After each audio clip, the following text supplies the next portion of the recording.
Hello guys. आज हम अपना जो स्टैंडर्ड 8 कक्षा 8 का राशियों की जो तुलना है, तो ये चैप्टर आज हम करने जा रहे हैं। अभी आपकी एग्ज़ाम अभी ख़त्म हुई होगी और अभी तुम लोगों ने जो पढ़ाई में से थोड़ा ध्यान हट ही गया होगा, क्योंकि हमारा जो ऑनलाइन एग्ज़ाम का स्टार्ट किया है और ऑफलाइन एग्ज़ाम बंद हो गई, इसकी वजह से थोड़ा ध्यान हट गया है। तो उस ध्यान को फिर से हम लोगों को वापस लाने के लिए हम लोगों ने अब ऑनलाइन जो स्टडी है, यानी ऑनलाइन पढ़ाई की शुरुआत की हुई है। तो आज हम लोग कक्षा 8 का जो राशियों की तुलना है वो पढ़ने जा रहे हैं। तो उसमें अभी हम लोग देखते हैं कि यहाँ पे क्या बोला है कि निम्नलिखित का अनुपात ज्ञात करना है। यहाँ पे दिया हुआ है कि साइकिल का की 15 किलोमीटर प्रति घंटे की गति का एक स्कूटर की 30 किलोमीटर प्रति घंटे की गति से। तो यहाँ पे देखो कि हमें अनुपात करना है कि एक जो राशि होती है उसका दूसरी राशि से हम लोगों को क्या करना पड़ता है, अनुपात करना पड़ता है। और हम लोगों ने पहले ही क्लास 6-7 में अनुपात किस तरह से करना है वो सीख चुके हैं। तो अभी यहाँ पे क्या करना है हमें कि यहाँ पे थोड़ा बड़ा और होगा और कुछ नहीं होगा कि साइकिल की अभी यहाँ पे साइकिल की गति का अनुपात स्कूटर से गति से करना है। तो देखो साइकिल की गति है प्रति किलोमीटर घंटा 15 किलोमीटर, और जो इसकी अगर स्कूटर की गति देखी जाए तो स्कूटर की 30 किलोमीटर के प्रति घंटे के हिसाब से। तो 15/30 अगर करते हैं तो हमारा आंसर मिल जाएगा 1/2, यानी साइकिल की गति का स्कूटर की गति से कहते हैं 1:2 अनुपात होगा। यह हमें यहाँ पे फर्स्ट में बताया गया है। अभी हमारा बी में क्या किया है कि 5 मीटर का 10 किलोमीटर से। तो देखो यहाँ पे 5 मीटर का 10 किलोमीटर से, तो एक है मीटर और दूसरी है किलोमीटर राशि। तो यहाँ पे ध्यान रखो कि जो किलोमीटर वाली जो राशि है तो उसको हम लोग मीटर में बदल लेंगे। तो यहाँ पे आंसर में पहले ही बताया कि 1 किलोमीटर बराबर 1000 मीटर। तो यहाँ पे हमारा हो गया कि 5 मीटर का 10 किलोमीटर से करते हैं तो देखो कि 5/10 गुना 1000 मीटर, क्योंकि 1000 क्या है, हमें किलोमीटर को मीटर में बदलने के लिए 1000 से यहाँ पे गुना किया गया है। तो देखो कि यहाँ पे हमें मिल ही जाएगा कि 5 एकम 5 और 5 दूना 10 और 2 को 1000 से गुना करेंगे तो 2000 रह जाएगा, यानी 1 का 2000 से अनुपात, ऐसा हमें जवाब मिल जाएगा। अभी हमारा आगे का जो क्वेश्चन है 50 पैसे का 5 रुपये से। अभी यहाँ पे और बात ध्यान में रखना, देखो 50 पैसा दिया है और 5 रुपये दिए, तो हमारे जो 5 रुपये है तो उसको पैसे में हमें बदलना पड़ेगा। तो अभी देखो अपने पता है कि 1 रुपये का में कितने पैसे आते हैं, 100 पैसे। तो वैसे ही 5 रुपये में 500 पैसे आ जाएंगे। तो अगर 5 रुपये में 500 तो 50 का बटे 5, यानी यहाँ पे दिया ही है कि 5/5 गुना 100 ये यानी पैसे में बदलने के लिए हम लोग को यहाँ पे 100 से गुना किया है। अभी 5 एकम 5, दोनों 5 पार्ट कट होंगे तो 1/10, यानी 1 का 10 से अनुपात हो जाएगा। ये हमारा प्रश्नावली 8.1 का प्रश्न 1 हो गया। अभी हम लोग आगे देखते हैं कि निम्नलिखित अनुपातों को प्रतिशत में परिवर्तित करना है। ये हमारा क्वेश्चन 2 है। तो अभी देखो कि अगर हम लोग पहले ही सीख चुके हैं कि कोई भी चीज़ को प्रतिशत में बदलना हो तो उसको 100 से गुना करना पड़ता है। तो यहाँ पे यही बताया कि देखो 3 का 4 से अनुपात। अभी 3 का 4 से अनुपात होगा तो 3/4 गुना 100। अभी यहाँ पे हमें पता ही चल गया, क्योंकि हमें 100 से क्यों गुना कर रहे हैं, क्योंकि हमें 3/4 को प्रतिशत में बदलना है। तो यहाँ पे यही बताया गया है कि 3/4 का अनुपात निकालते समय हम लोग प्रतिशत में निकालेंगे तो 100 से गुना करेंगे। तो देखो 4 एकम 4 और 4 को 100 से अगर हम भाग देते हैं तो हमें 25 मिल जाएगा। तो 3 गुना 25 और 25 को 3 से गुना करेंगे तो हमें 75 मिल जाएगा। और हमारा 3/4 का जो प्रतिशत निकालेंगे तो वो 75% होगा। अभी हमारा दूसरा जो है वो है 2 से 3 का अनुपात। अभी हम लोग यहाँ पे देखो कि हमारा वही होगा कि 2/3 गुना 100, क्योंकि हमें प्रतिशत में निकालना है। तो 2-3, अभी देखो अगर हम लोग देखो यहाँ पे अभी उन्होंने अपने क्या करना है कि 2 का 100 से गुना किया 200 गुना 3 प्रतिशत। तो यहाँ पे हमें अपना बटे 3, क्योंकि यहाँ पे बटे में आएगा ये 3, 200 बटे 3, तो 66.66% अपना मिल जाएगा। अभी यहाँ पे देखो, अभी हमारा क्वेश्चन 2 पूरा हो गया, तो क्वेश्चन 3 चालू किया है। तो एक हमारा जो एक व्यवहारिक जो प्रश्न होते हैं, तो किस तरह से हमें वो व्यवहारिक प्रश्न का हम लोग निकाल सकते हैं, ये यहाँ पे दिखाया गया है। अभी क्वेश्चन 3 में बताया कि जो 25 विद्यार्थियों में से 72% विद्यार्थी गणित में रुचि रखते हैं। अभी ऐसे कितने प्रतिशत विद्यार्थी गणित में रुचि नहीं रखते हैं, उनका हमें निकालना है। तो देखो यहाँ पे कि यहाँ पे क्या दिया गया है कि 25% विद्यार्थी में से 72% विद्यार्थियों को गणित में नहीं है। 72 माने 72, 25 विद्यार्थियों में से 25% जो विद्यार्थी 72% जो विद्यार्थी है उनको गणित में रुचि नहीं है और रस नहीं रखते। तो अभी गणित में रुचि न रखने वाले विद्यार्थियों का प्रतिशत हमें निकालना है। कितने हैं? वो है 72%, यानी 100 में से 72 अगर हम लोग माइनस करेंगे तो हमें 28% जो विद्यार्थी है उसमें क्या होगा कि वो रुचि नहीं रखते हैं, क्योंकि यहाँ पे 72% तो वो रुचि रखते है ना। तो हम लोग 100 में से 72 को घटाएंगे तो हमें 28% जो विद्यार्थी है वो गणित में रुचि नहीं रखते हैं। अभी एक फुटबॉल है, एक फुटबॉल टीम ने कुल जितने मैच खेले उनमें से 10 में जीत हासिल की। देखिए, और यदि उनकी जीत का प्रतिशत 40 था तो उस टीम में कुल कितने मैच खेले। अभी यहाँ पे हम लोग मानेंगे कि टीम के द्वारा खेले गए मैच, क्योंकि यहाँ पे हमें पता ही नहीं कि कितने मैच खेले और वो मैच हमें निकालने हैं। तो टीम के द्वारा खेले गए मैच कितने होंगे, हम लोग उसको x पकड़ेंगे, और जीतने का प्रतिशत बराबर कुल मैच का 40%। अभी हमारा जो हम लोगों ने बना लिया कि x का 40% का भाग हमें निकालना है। तो यहाँ पे देखो, x का 40% बराबर हमारा मैच कितने हैं, 10 है ना। तो यहाँ पे हो गया कि x बराबर, अभी यहाँ पे 100 जो थे वो यहाँ पे गुना में 10 को, तो यानी बराबर के बाद जाएगा तो वो गुना में चला जाएगा। यहाँ पे भाग में था तो गुना में चला जाएगा, यानी अपना फॉर्मूला बन जाएगा 10 गुना 100 बटे 10, 10 कट हो जाएगा 40, 10 गुना 100 बटे 40, ये हो गया हमारा आंसर। तो 10 गुना अगर हम लोग करेंगे तो 10 से कम 10, 10 चौक 40, और 4 से 100 को अगर भाग देंगे तो हमारा x बराबर कितना आएगा, 25 निकलेगा। यानी टीम में कुल कितने मैच खेले गए, 25 मैच खेले गए थे। अभी दूसरा है कि यदि चमेली के पास अपने धन का 75% खर्च करने के बाद भी 600 रुपये बचे तो ज्ञात कीजिए कि उसके पास शुरू में कितने रुपए थे। अभी यहाँ पे एक अपना व्यवहारिक प्रश्न दिया गया है कि उसके पास धन माने पैसा था और उसने खर्चा किया 75%, और 75% खर्चा करने के बाद भी उसके पास 600 रुपये बचे, तो उसके पास कितने रुपए ये हमें निकालना पड़ेगा।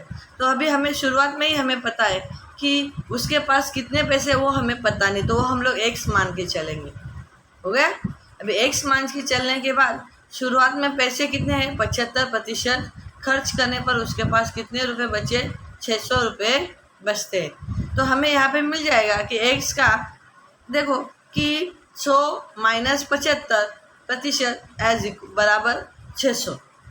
तो हमें 100 में से 75 गएंगे तो हमारे पास 25% बचेगा, और उसके बाद 600 यानी x गुना 25 का 100 यानी कि प्रतिशत, इसलिए उसको 100 से भाग देंगे, 25 बटे 100 एज इक्वल 600। वही होगा कि 600 के पास 100 को हम लोग यहाँ पे बटा में है तो वहाँ पे गुना में भेज देंगे, और 25 का x को गुने में है तो x को बटे में आ जाएगा, और वही 25 चौक 100 हो जाएगा, और 600 गुना 4 2400 रुपये। यानी चमेली जब खरीदारी करने गई होगी तो उसके पास कितने रुपए होंगे, 2400 रुपये थे। अभी हमारा क्वेश्चन है छठा। अभी यदि किसी शहर में 600% व्यक्ति क्रिकेट पसंद करते हैं, 30% फुटबॉल पसंद करते हैं और शेष अन्य खेल पसंद करते हैं, तो ज्ञात करना है कि कितने प्रतिशत व्यक्ति अन्य खेल पसंद करते हैं। और यदि कुल व्यक्ति 50 लाख है तो प्रत्येक प्रकार के खेल को पसंद करने वाले व्यक्तियों का यथार्थ संज्ञा ज्ञात करना है।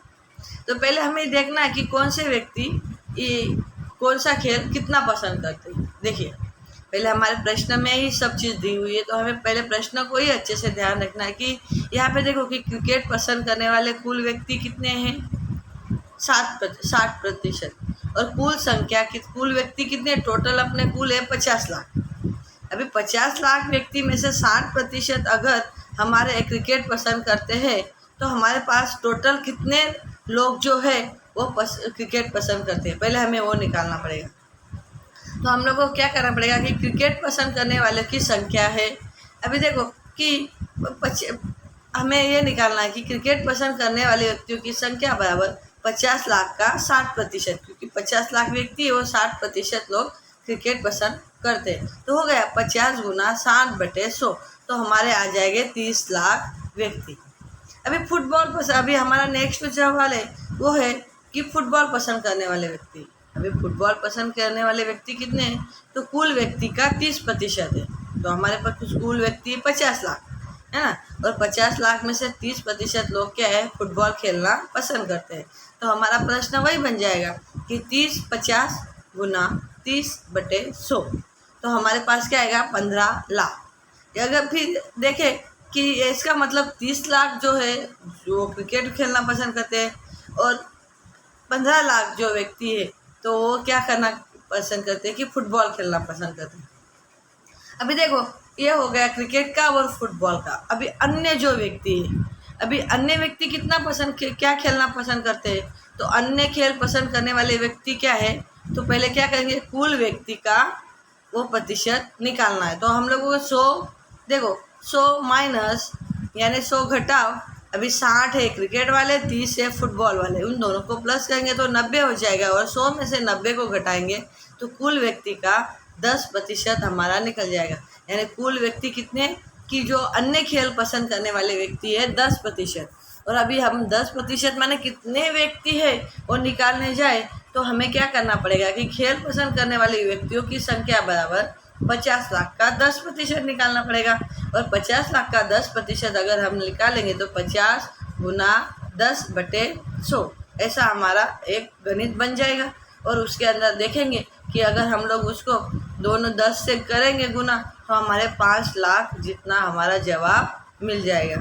तो शहर में अंतः शहर में देखो कि 30 लाख व्यक्ति क्रिकेट खेलना पसंद करते, 15 लाख फुटबॉल खेलना पसंद करते हैं, और 5 लाख जो है वो अन्य खेल खेलना पसंद करते हैं। इस तरह से अपना ये जो एक व्यवहारिक प्रश्न है उसका जवाब हमें मिल जाएगा।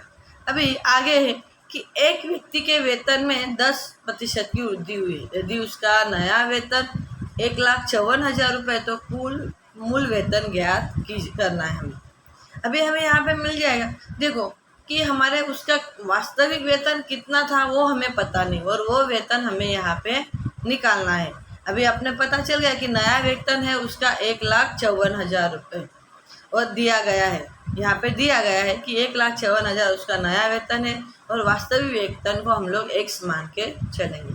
अभी अभी अभी प्रश्न में क्या दिया है कि वेतन में 10% की वृद्धि हुई है, यानी प्रश्नानुसार देखेंगे कि मूल वेतन प्लस वृद्धि यानी नया वेतन बन जाएगा। तो हमारा मूल वेतन हुआ x प्लस क्या आएगा, x इंटू 10% वृद्धि हुई है, हो गया, और अपना नया वेतन हुआ है 54,000 रुपये।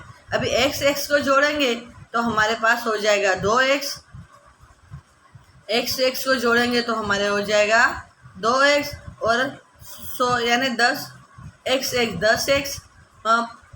Plus x plus x into 10/100 as equal 1,54,000 रुपये यहाँ पे हमारा मिल जाएगा। तो यहाँ पे देखो कि अभी हम लोग को देखो कि 10x प्लस x के साथ इसको गुना हो जाएगा, 10x प्लस x बटे 100 गुना 54,000 रुपये। तो यहाँ पे देखो 10 और 1 11x हो गया, 11x 54,000 गुना 10। तो यहाँ पे हमारा मिल जाएगा कि ये जो गुना में था 11 वो भागा में आ गया, और अगर हम लोग इसको भाग देते हैं तो हमारे 14,000 रुपये उसका 1,40,000 रुपये उसका वेतन हमें मिल जाएगा। यानी व्यक्ति का मूल वेतन था 1,40,000 रुपये था, और अगर 10% की उसकी में बढ़ोतरी हो गई तो उसका वेतन होगा 1,54,000 रुपये। चलो अभी हमारा आगे का सवाल है कि रविवार को 845 व्यक्ति वो चिड़ियाघर गए, सोमवार को केवल 169 व्यक्ति गए, और चिड़ियाघर की सैर करने वाले व्यक्तियों की संख्या में सोमवार में कितने प्रतिशत कमी हुई। अभी यहाँ पे देखो कि रविवार को चिड़ियाघर गए हुए व्यक्ति है 845, सोमवार को चिड़ियाघर गए हुए व्यक्ति है 169। तो हम लोग क्या करेंगे कि व्यक्तियों की कमी कितनी आई पहले वो हम लोग उसकी जांच करेंगे। तो देखो कि सोमवार के दिन हुए थे 845, और रविवार के दिन हुए थे 845, और सोमवार के दिन हुए थे 169। तो हम क्या करेंगे, 845 में से 169 को घटाएंगे तो हमें आंसर क्या मिल जाएगा, हमारा जवाब 676। अभी प्रतिशत की कमी बराबर व्यक्ति में आई कमी, यानी रविवार के चिड़ियाघर जाने वाले व्यक्तियों की संख्या व टाइप्स, यानी उसके साथ हम लोग 100 को भाग देंगे। तो हमें मिल गया कि देखो 875 में से व्यक्ति कितने कम हुए हैं, 845 में से व्यक्ति कम कितने हुए हैं, 676। तो गुना 100 ऐसे करेंगे तो 80% हमें जवाब मिल जाएगा, यानी 80% की कमी आई होगी। चलो अभी यह हुआ हमारा प्रश्नावली 8.1, यहाँ पे हमारा क्या हो जाता है, पूरा हो जाता है। तो अभी हम लोग प्रश्नावली 8.2 देखते हैं कि देखो कि एक दुकानदार होता है, उसके रुपये 24,000 में से 80 वस्तुएं खरीदता है और उन्हें 16% का लाभ पर बेचता है। तो एक वस्तु का विक्रय मूल्य ज्ञात करना है, तो उसका कितने में बेची होगी ये यहाँ पे ज्ञात करना है। तो देखो कि क्या दिया गया कि दुकानदार ने 80 वस्तुएं खरीदी जो 2400 में खरीदी है। तो अब यह वस्तु की क्रय मूल्य हमें मिल जाएगी कि 2400 को अगर 80 से भाग देंगे तो हमें हर एक जो वस्तु है उसकी 30 रुपये हमें मिलेगी, 30 रुपये की होगी, ये हमें यहाँ पे पता चल जाएगा। फिर उसका अगर हम देखेंगे कि प्रतिशत लाभ, यानी कितना प्रतिशत लाभ हुआ, तो 16%, यानी प्रतिशत लाभ में अगर करेंगे तो क्या हो जाएगा कि 16 गुना प्रतिशत लाभ की क्या आएगा, 16 गुना 100। इस तरह से 16/100 इस तरह से हमारा जवाब मिल जाएगा। तो हमें क्या मिल जाएगा, 16 गुना 30/100 ऐसे करके 4.80 रुपये हमें अपना प्रतिशत लाभ मिल जाएगा। अंततः वस्तु का विक्रय मूल्य ज्ञात करना है, तो क्रय मूल्य प्लस लाभ, क्योंकि क्रय मूल्य हमारा ऑलरेडी मिल गया, तो क्रय मूल्य हमारा 30 रुपये, और 1 रुपये के पीछे, एक वस्तु के पीछे हम लोगों को 4 रुपये 80 पैसे का क्या हुआ, लाभ हुआ है। तो अगर हम इसको जोड़ेंगे तो हमारा क्रय क्या मिल जाएगा, हमें विक्रय मूल्य क्या बनेगा, 34 रुपये 80 पैसे हमारा एक वस्तु का मूल्य हमें, विक्रय मूल्य हमें मिल जाएगा। अभी दूसरा चौथा है कि एक वस्तु का मूल्य रुपये 15,500 था, उसमें से रुपये 450 का मरम्मत का खर्च किया गया। तो यदि उसमें उसको 15% लाभ पर बेचा जाए तो उसका विक्रय मूल्य ज्ञात करना है। यहाँ पे देखो कि वस्तु की कीमत यहाँ पे दी गई है जो 15,500 है, और उसका रिपेयरिंग यानी मरम्मत का खर्चा है 450 रुपये। तो यहाँ पे हमें यही चीज़ देखना है कि हमारा जो देखो कि पहले तो वस्तु की कीमत है और मरम्मत खर्चा है, इन दोनों को अगर हम जोड़ते हैं तो हमारे वस्तु की कुल कीमत हमें मिल जाएगी। तो यहाँ पे दिख रहा है कि वस्तु की कुल कीमत, वस्तु की कीमत है 15,500, वस्तु की मरम्मत करने का खर्च है 450, और दोनों को जोड़ेंगे तो हमारा टोटल वस्तु के कुल कीमत कितना आएगा, 15,950, ऐसा हमारा कुल कीमत है। अभी उन्होंने क्या बोला है कि उसने वह वस्तु 15 रुपये के लाभ से बेची है ना, तो 15 रुपये के लाभ से बेचेंगे तो यानी हमें प्रतिशत लाभ अगर निकालेंगे तो उसके साथ हम लोग को 100 से गुना करना पड़ेगा। तो हमारा ये मिल जाएगा कि 15 बराबर हमारा कौन सा है कि मूल है 15,950, 50 गुना 100/100। तो अभी देखो कि हमारा 15,950 गुना 50/100 अगर हम लोग निकालेंगे तो हमारा लाभ हमें मिल जाएगा 2,392.50 रुपये। तो हमारा वस्तु का मूल्य के साथ क्रय मूल्य प्लस लाभ हम लोग क्या करेंगे, जोड़ करेंगे, क्योंकि हमें वस्तु का मूल्य मिल जाएगा। तो क्रय मूल्य है हमारा 15,950 और हमें लाभ कितने का हुआ, 2,392.50 का, और दोनों को जोड़ेंगे तो हमारा हो जाएगा 16,342.50 का हमें क्या मिल जाएगा, हमारा लाभ मिल जाएगा। अभी देखो कि एक वीसीआर और टीवी प्रत्येक का 8,000 रुपये में खरीदा गया है। वीसीआर है और टीवी है और हर एक को। अभी दुकानदार को वीसीआर में 44% की हानि हुई और टीवी पे 8% का लाभ हुआ। तो पूरे लेन देन का लाभ और हानि हमें प्रतिशत में ज्ञात करनी है। देखो अभी देखो यहाँ पे सीधा ही बताया गया कि वीसीआर का मूल्य और टीवी का मूल्य, दोनों का मूल्य क्या है, 8,000 रुपये। यानी वीसीआर का क्रय मूल्य 8,000 रुपये, तो वीसीआर पर दुकानदार को 4% की हानि होती है। यानी हानि अगर प्रतिशत में देखा जाए तो उसको साथ क्या करना पड़ेगा, 100 को गुना करना पड़ेगा। यानी यहाँ पे अपना सीधा सीधा प्रश्न बन जाएगा कि अगर 8,000 पे 4% की हानि होती तो 100 पे कितने की, ये हो गया। यानी 4 गुना 8,000/100, ऐसा हमारा हानि बराबर 4 गुना 8,000/100 ऐसा तो हमें मिल जाएगा 320 रुपये। अभी हमारा सीधा है कि अगर हमें वीसीआर का मूल्य हो और अगर हानि हुई हो तो क्रय मूल्य में वीसीआर का मूल्य निकालना हो और वो हमें हानि हुई हो तो हम क्या करेंगे, क्रय मूल्य के साथ हानि को हम लोग घटा देंगे।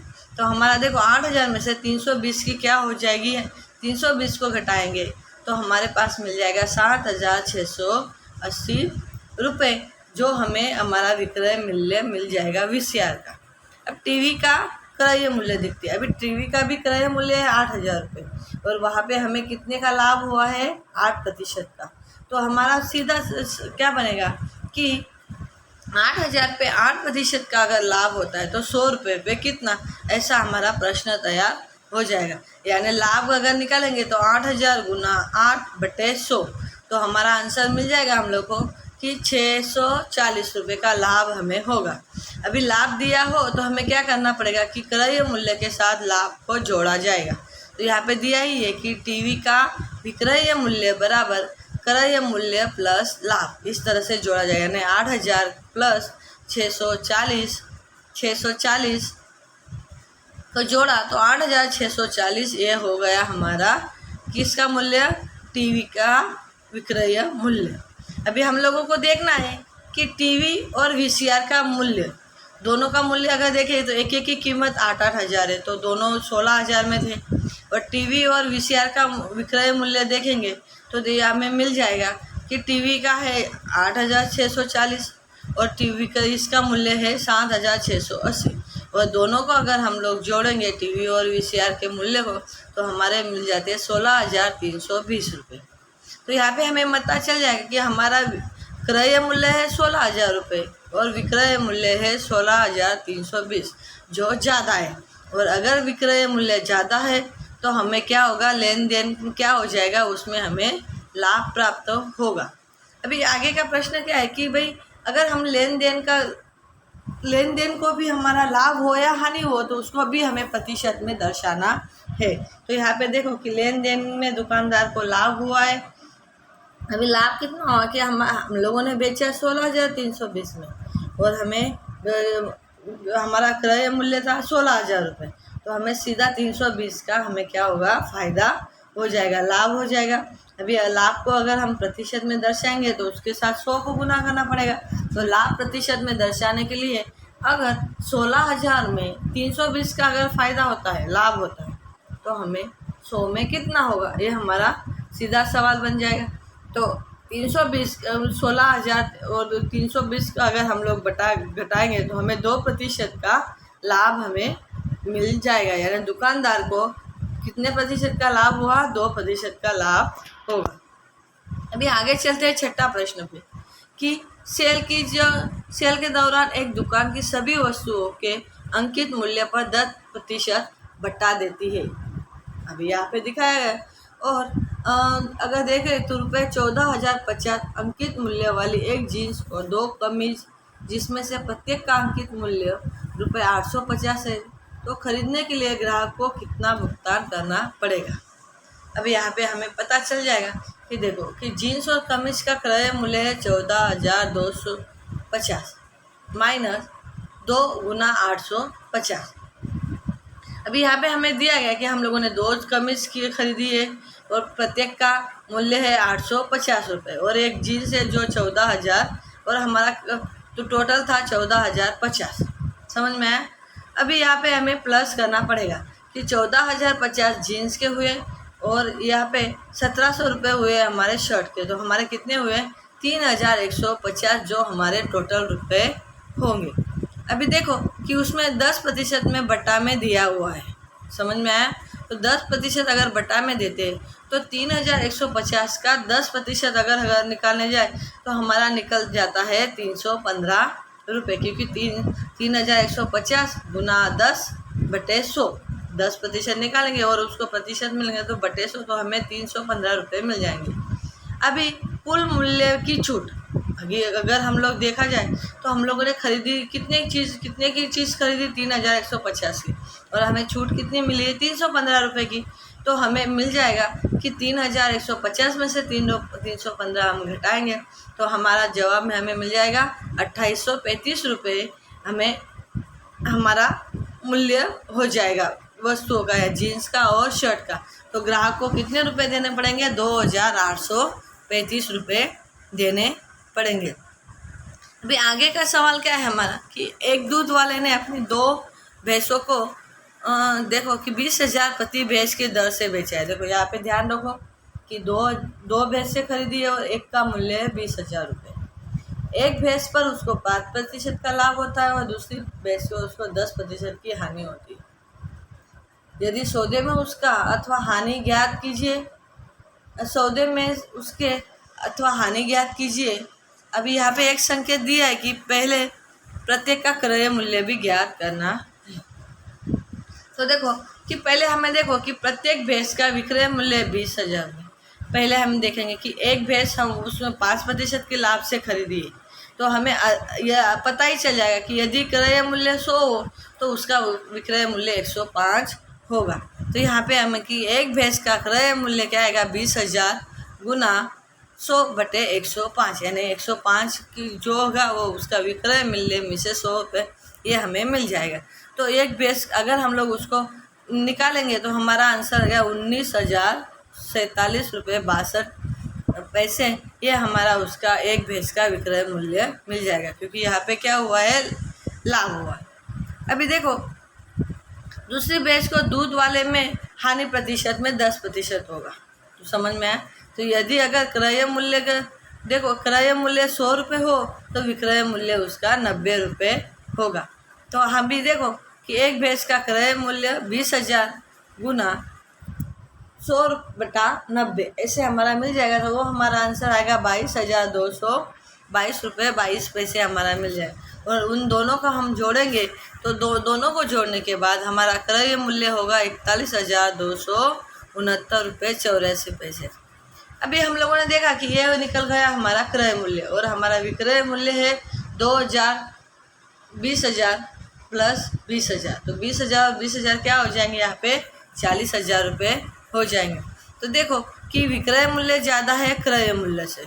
यहाँ पे हमें पता ही चल जाएगा कि ये क्रय मूल्य यहाँ पे देखो ऊपर नीचे हो गया कि यहाँ पे विक्रय मूल्य ये ऊपर वाला विक्रय मूल्य होना चाहिए और यहाँ पे